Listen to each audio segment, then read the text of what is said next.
As you can see, it's now 36 minutes past 9 on the 21st of January 2013. Now this is part 2 of the video, and this shows the incompetence of my landlord. On November the 2nd, they moved the boiler from this location to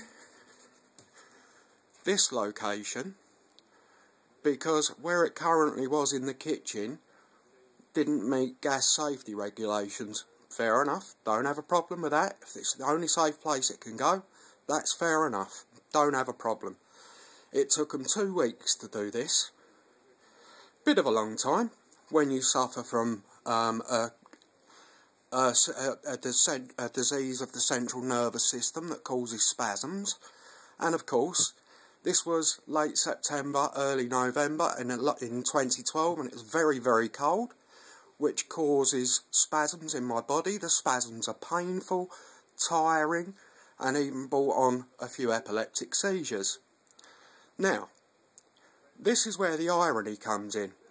On November the Monday, they came and they did all this.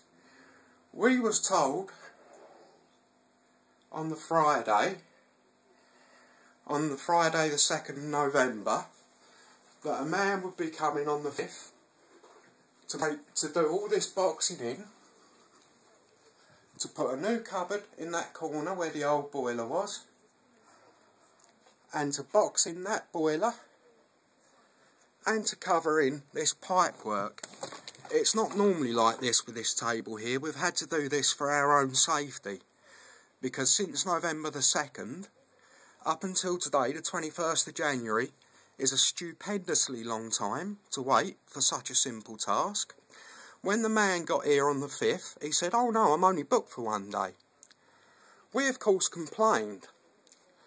The Director of Housing Operations at my landlord wrote me a letter to say that they don't regard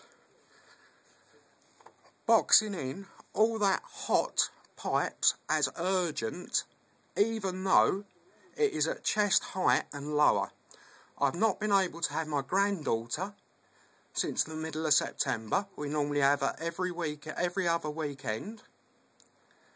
I have to stay away from this corner so I don't burn myself. I can get 3rd degree burns without my knowledge because of the nerve damage. They're aware of this, they do not care. Now, this is the irony. This is what really gets me. And this is how stupid and inept they are. Why would you come on November the 5th and do something like this, which is clearly out of human reach, and then say that is not urgent and it can wait from November the 2nd until January the 23rd. Not only that, they wrote to our MP and said they were coming on January the 23rd. I have it in writing. The MP gave me the letter.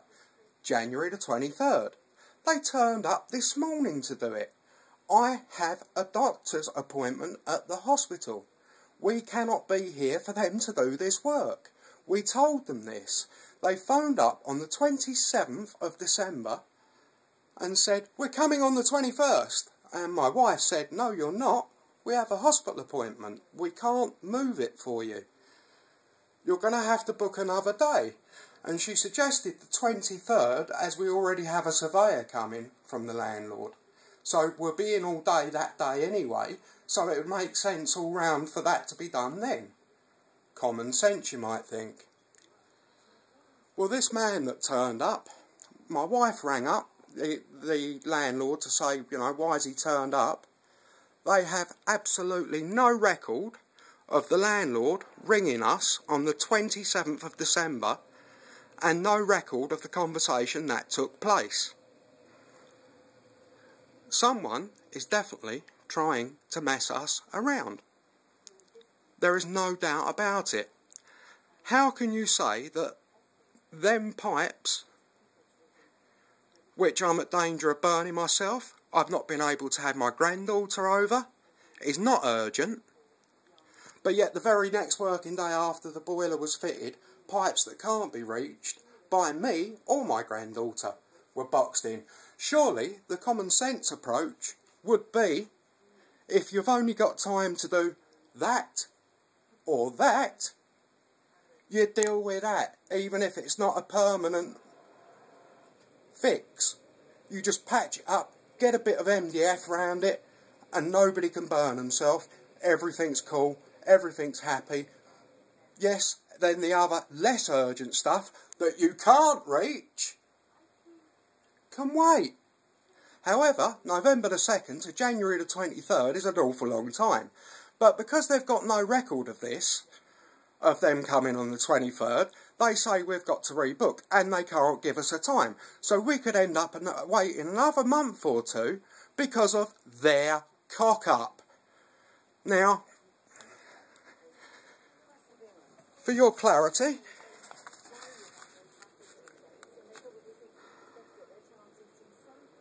here is the letter from the House of Commons, and signed by Mary Macleod, who's my local Conservative MP.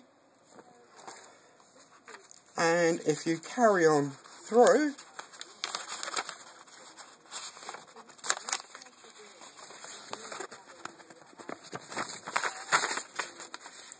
I will read what it says.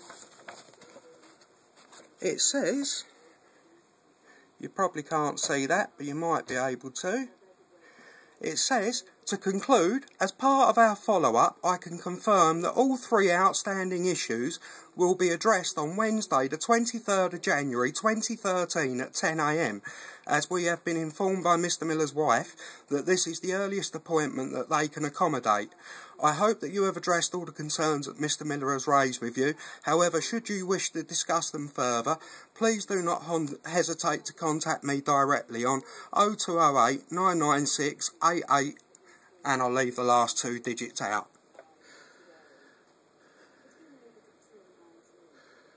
But it's there. 23rd of January, you should be able to just make that out. But yeah, as you can see,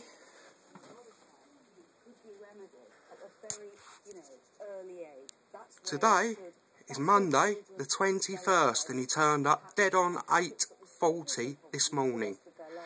Now this landlord has a habit of charging you £25 if you can't hold one of their appointments.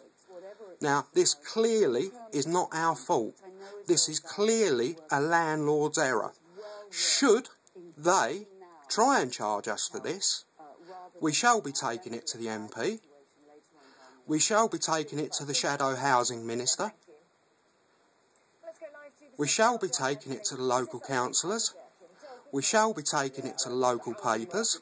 I've got plenty more shit on this landlord and I'll bring the whole lot out.